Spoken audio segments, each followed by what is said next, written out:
everybody. I'm here with Mayor Alan Arakawa. He's also a 2018 candidate for the Kahului seat of the County Council. We're going to walk story. Thank you for joining us today, Mayor. Well, thank you for the invite. It's really great to be here in Wailuku. And, this is where I was born. This is where I had my formative years. And this is a community that I really love to have. So we're doing major work to renovate Wailuku, and a lot of the businesses, are very familiar with me because this is where I grew up from. So it's really interesting. You have been around for a long time, but could you still share a little bit more about your background and why you want to continue a career in politics? Well, actually, it's not a career in politics for me. It's an opportunity to be able to help people in our community to get things that need to be done. We go around to all the different communities and we talk to people in the different communities throughout Maui County. And most of our projects come from people in the community.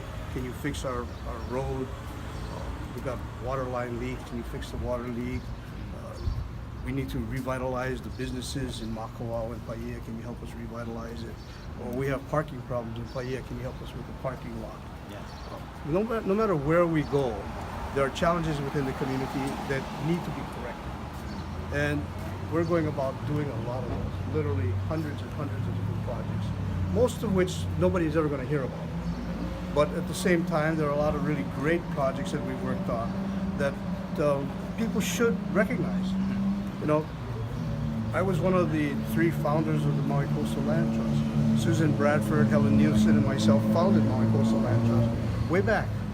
And because we formulated the Coastal Land Trust, we now have about 80% of the North Shore and about 80% of the South Shore in no build. So we've been able to protect the coastline so that the public can have access to the ocean. So we never have to worry about those buildings that won't be built falling into the ocean because of the sea level rise. When we start looking at all the parks and the growth of the population, as our population is growing, we need to be able to expand our parks. We've literally created hundreds of acres of parks. We're going from under 200 acres of active park to over 600 acres of active parks. While the sugar plantations are closing, this has been the ideal opportunity to be able to buy property, to be able to bank those properties for the community long term. So we've gone through extensive purchases to be able to, again, create the parks that we need, to be able to buy the Wailuku swimming pool, to be able to try and get the roads that we need to the size that we need, and put space on the side so that as we have to increase our transportation, there'll be other opportunities to build alternative transportation there. I was one of the first to be able to work with the industry in creating recycling. We were recycling glass, plastics. As the supervisor of the Kahului wastewater plant, I was the first one to buy bulk glass for recycling. And Lloyd Gillian at the time, he approached me. They had problems with the marketing of it, so we bought it. We got the recycling going. The plastic, same thing.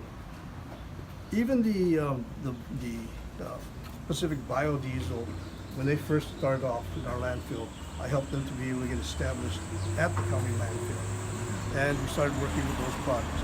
Recycling has been something that the community needed long term, where we're trying to see how we're going to be able to take care of it as the population grows and as more and more trash is being generated.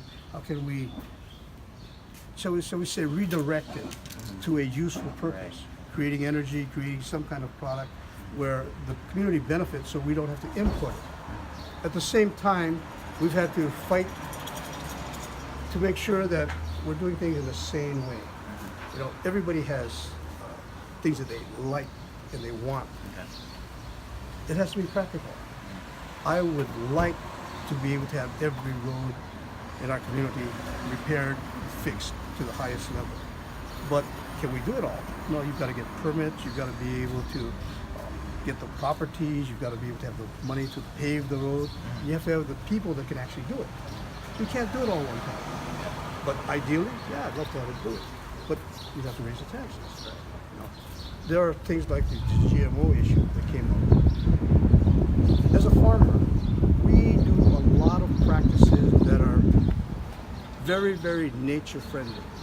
We plant what we call green manure crops. We plow in the crops. We go in, we have cutters, we cut the weeds so that we don't have to be constantly spraying them. We try and do things like artificial, we put in paper to be able to cover the ground so weeds don't grow.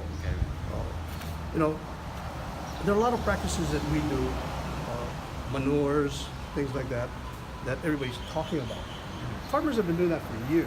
Yeah. It's only when the challenge comes up where you have invasive species, you have bacteria, you have other things come in, that we have to find ways to be able to combat that. And we use what the university allows us to have, Right. and what the government allows us to have tools to be able to produce what we want in the community.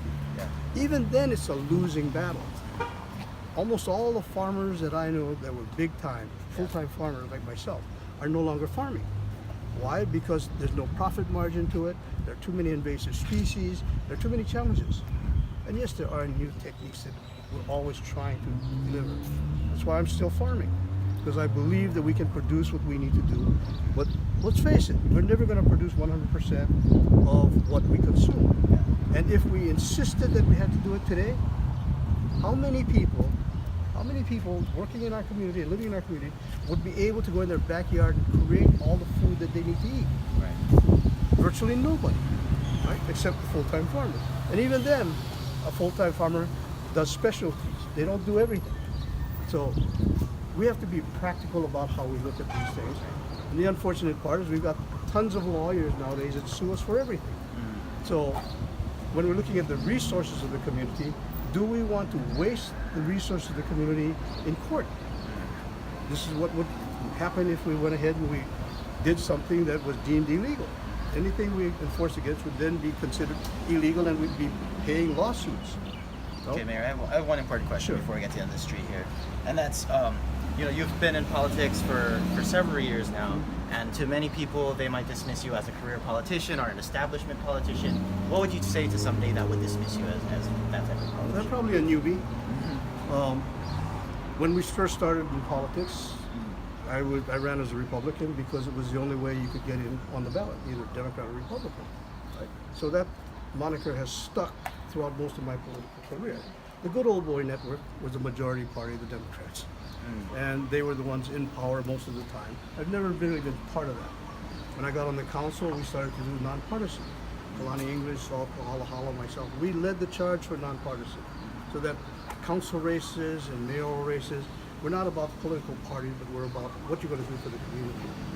And if you look at my administration, we have a plethora of people from all of the different parties and all different walks of society working in our administration. If you look at the Good Old Boy Network, many of the council members that I have on my staff would never have been put into my staff.